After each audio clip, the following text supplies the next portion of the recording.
I could only imagine seeing game modes in this game that would change DBD forever. Not saying that I think these game modes will happen, but I just like the ideas on paper. And the fact that the devs are considering adding new game modes for us to actually play, I can't wait to try out the new game modes that they possibly have in mind. Lights Out was a pretty good start for a new game mode, but I'm anticipating other game modes reaching a higher quality. These game mode ideas that I have in mind are fun, unique, and bizarre, and I feel like if these game modes ever existed in DBD, they will definitely bring more life to the game. Don't get me wrong, these modes are so out there that they're for sure not happening, but I would still love to see them regardless. I'm gonna briefly spitfire these game modes. I don't think they will be too difficult to understand. They're pretty simple thinking about it on paper. Huntress Free for All. All killers are Huntress and are given 2 health states like survivors. Every Huntress must kill as many opposing Huntresses as possible in the free-for-all deathmatch. Huntresses can only throw hatchets, so there's no basic attack. When a Huntress dies, they will suffer from a 6-second respawn delay. Every Huntress starts off with 7 hatchets. If they run out of hatchets,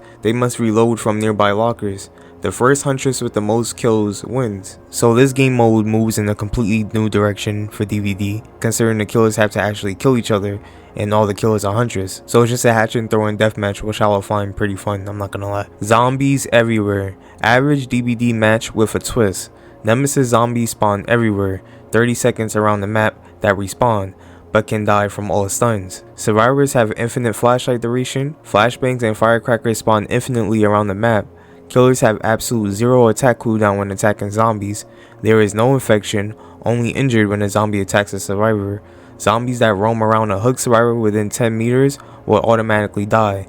When a survivor is opening an exit gate, zombies no longer attract them. So this is basically my idea of DBD zombie mode, where zombies just keep coming and then survivors have to deal with completing the gens whilst also keeping track of the zombies. I think this mode would be perfect for the Resident Evil cast and the Walking Dead cast if they ever come to the game, which I'm sure they will at some point. Basically, a flashlight is like a gun in a way. Once they get stunned, they will die, so you don't have to worry about them. I just think it will be the coolest thing seeing a map surrounded by zombies, knowing it's Dead by Daylight. Like that would be crazy in my opinion, especially considering the killer doesn't have to be Nemesis. It could be any other killer that just has zombies with them, which I find nuts. Hillbilly Racing. All players are Hillbilly and can race on multiple custom courses against one another. Hillbillies can only use their chainsaws. The drift and speed add-ons are base and their chainsaws don't overheat. The first Hillbilly to finish the course first wins. Blighted Serum boosts would be scattered around courses for Hillbilly to collect. These make Hillbilly go much faster for a certain duration before returning back to base chainsaw speed. Clown bottles would be scattered around the map as well. When the Hillbilly runs into these, they will become immobilized for a certain duration. Hillbillies must avoid these in order to maintain momentum. Finally, boxes would also be scattered around the map. Those boxes contain 3 benefits that can help a Hillbilly during this course. These items are as follows. Entity's Ambush. When activated, any Hillbilly that's 60 meters within your field of view would be stunned for 2.5 seconds, stopping their momentum entirely in the process. Entity's Push. When activated, your speed is 3 times the speed of a Blighted Serum. Entity's Protection. When activated, you are immune to Entity's Ambush and Clown Bottles. Blighted Serum you collected will immediately turn into Clown Bottles in that spot you acquired it. So this is just like a fun spin on Super Mario Kart, but just within Dead by Daylight, considering every player will be Hillbilly and they can only use their chainsaws no matter what. So that means if they were to dash and bump into something, the chainsaw will automatically rev up again and they will just continue going. They will be stuck in that chainsaw animation for the whole game because they're supposed to be racing. The courses, I can see it being maps that exist within the game, but of course being expanded because they're courses. So that's where the mod community could like step in and create courses that the players playing the game mode could play on and just get creative with the courses. This mode would be extremely unique because you wouldn't even think a game like Dead by Daylight would have a race mode. So for it to have a race mode, that would be surprising in itself, and it's definitely one I don't think no one will see coming. Event mode. Average DBD match with a twist. Events are modifiers within the match that can benefit the killer, the survivor, or both. No players are allowed to use any loadouts.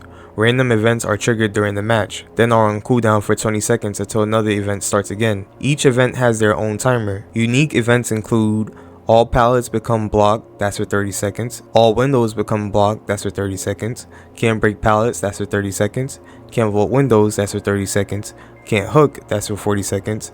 Gens are blocked, that's for 40 seconds. Everyone goes blind every 3 seconds for 3 seconds. That all lasts for 45 seconds. Survivors automatically heal a full health state when they stun the killer. That lasts for 60 seconds. All survivors turn into props for the remaining event time. Survivors can constantly switch to what prop they want to disguise as by looking at the suggested prop 8 meters around them. Survivors will scream every 10 seconds. That event lasts for 60 seconds. Switch perspective, so that means the killer's point of view, which is in first person, would then become third person. Chucky would be in first person, and since survivors are played in third person, their POV will be switched to first person. That all lasts for 60 seconds. Infinite item usage, so that means that any item that the survivor has won't run out of charges. That all lasts for 60 seconds. Lights out trigger, so that basically means the lights out mode where the whole map becomes dark. That lasts for 60 seconds. This game mode sounds pretty fun and challenging. It definitely sounds like it could test the player's skills in general, depending on if they need a certain resource like a pallet or window, or if the killer needs to break a pallet or vault a window. It's like, yeah, it would test your skill, but I could also see it getting pretty annoying. But then again, I guess that's the whole point of this game mode anyways. If a random event happens, shit happens. Snow Rush. 2 teams of survivors with 4 on each side must collect snowballs around the map, compete to complete generators the fastest, and eliminate the opposing side. Each team has their own set of 3 generators to complete. It takes 3 snowball hits to eliminate a survivor before they can respawn again. Survivors take 12 seconds to respawn. Survivors can hold 12 snowballs at a time before they have to collect more around the map. Hex Ruin is permitted within the game mode. Every map is split directly in half for the sake of the map not being too big. The first team to complete 3 generators wins the game. There will be modifiers around the map that the survivors can collect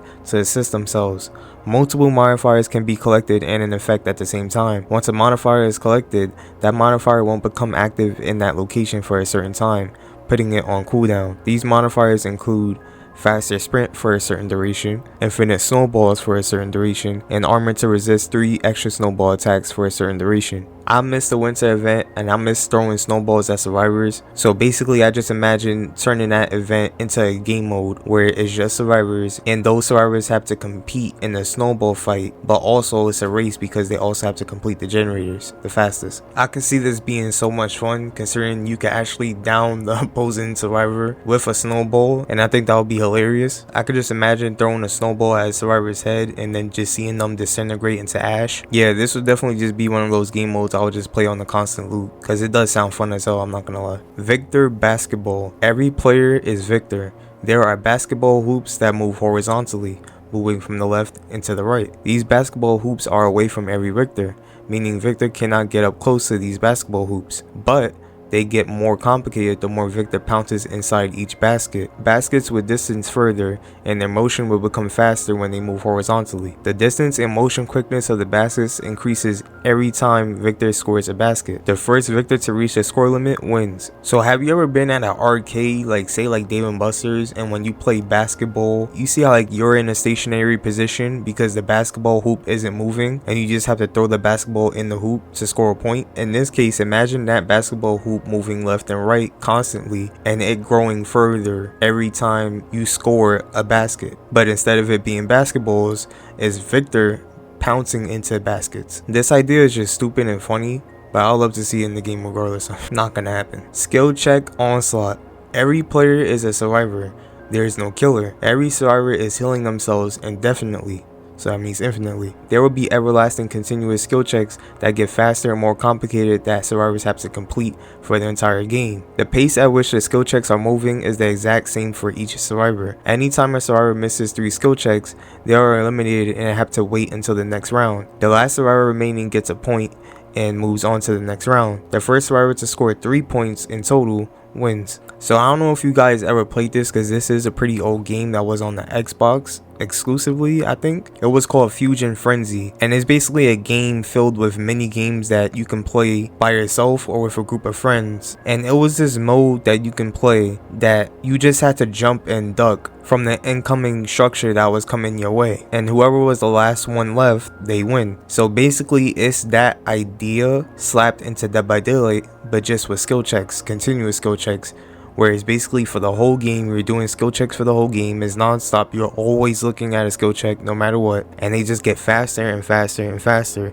and more complicated. Complicated meaning the bar gets smaller too. And I could just see that being a fun little mini game in DBD. That one might actually be the most probable one out of this whole list, to be honest. Locker Roulette. Every player is a survivor. There is no killer. Every survivor is locked in the basement. Every survivor is individually given a chance to enter a locker, but the dredge is inside one of the lockers. If a survivor is eliminated, the following survivors move on to the next round. As each round progresses, the dredge will be in multiple random lockers. The last lucky survivor standing wins. This mode is 6 players only. So I saw a video of H2O Delirious and his friends do this, and I just thought it was pretty funny. And I can only imagine just seeing a mini game like that in DBD. There's really no skill to it or anything like that. It's literally the whole mode just hinders on luck. I think it would just be fun to get a group of friends and play this mode. Whoever picks the wrong locker maybe takes a shot. You know, make up your own adult rules or whatever. Something I'll definitely play just for the sake of having fun and just being there.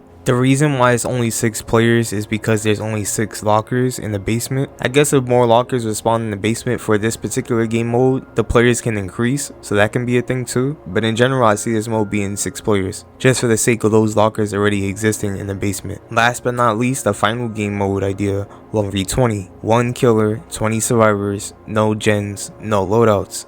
Survivors' auras are revealed every 10 seconds for 3 seconds, regardless of them being in the locker. The killer has 5 minutes in total to kill every survivor. Survivors only have 1 health state, therefore they die in 1 hit towards anything that makes them lose a health state. If the killer kills 1 survivor, 10 seconds is added to the timer.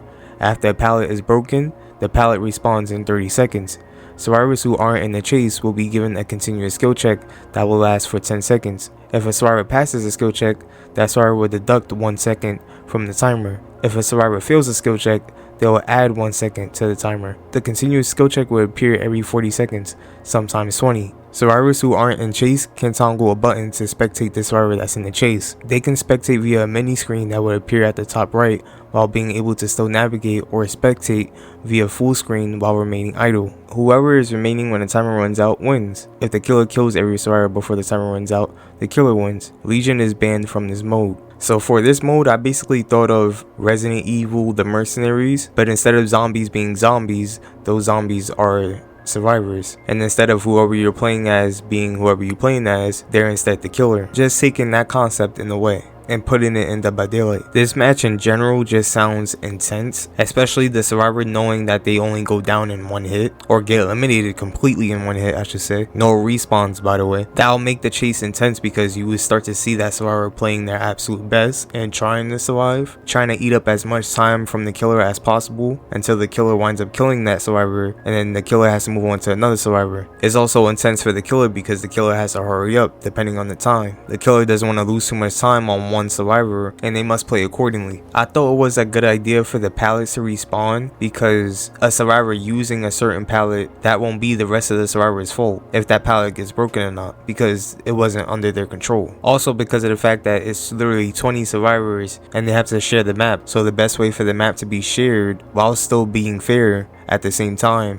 is if the pallets respawn. That way it may feel like a fresh new chase every time a killer runs into a survivor, considering everything will be back up again. But if it's still on cooldown, shit happens. I also added the spectator mode within this game mode because I know survivors may get bored just sitting around doing nothing because there's no gens, so I figured at least throw in a continuous skill check that appears every now and then that can add or deduct time depending on the survivor's skill checks, and a spectator mode so you can anticipate waiting while spectating a chase, and whenever you feel like the killer is approaching you or you're in danger of being chased, you toggle out of that and then the killer starts chasing you. This mode I could just see being wild and a fun time. Like, I can only imagine the killer being the nurse and every survivor just getting downed immediately. It depends though, it might be that one posse of survivors that just all good at versing the nurse and they just all happen to waste all that nurse's time. I could maybe even see Victor having a field day. Then again, the survivors don't have to worry about anything, so the survivors can help, because as soon as Victor is in cooldown they could just kick pick Victor, but then Victor will wind up respawning again. So if the survivors are that skilled enough to avoid Victor for a certain time, they should be alright. It's outrageous modes like this I would really want to see in the game, but I just know it's not gonna happen. This mode is just too crazy, bro. I doubt they're even considering something like this, honestly. But it does sound like it would be a lot of fun. But that was it for some of the unique game modes that I had in mind that I would love to see in DBD, but I just know it's not gonna happen. These modes are way too out there, as fun as they may seem. If we hopefully just one day get 2v8 mode, I'll love that at least. But I can only imagine if the devs let the mod community take over Dead by Daylight and add in custom game modes like this. Players can actually play these game modes in servers and such with friends.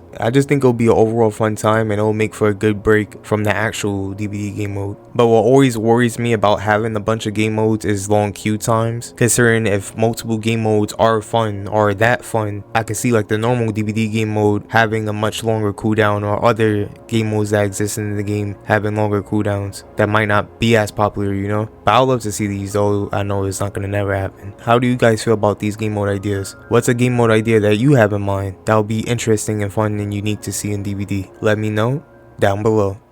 Love y'all, take care, I'm gonna see y'all on the next one, and peace.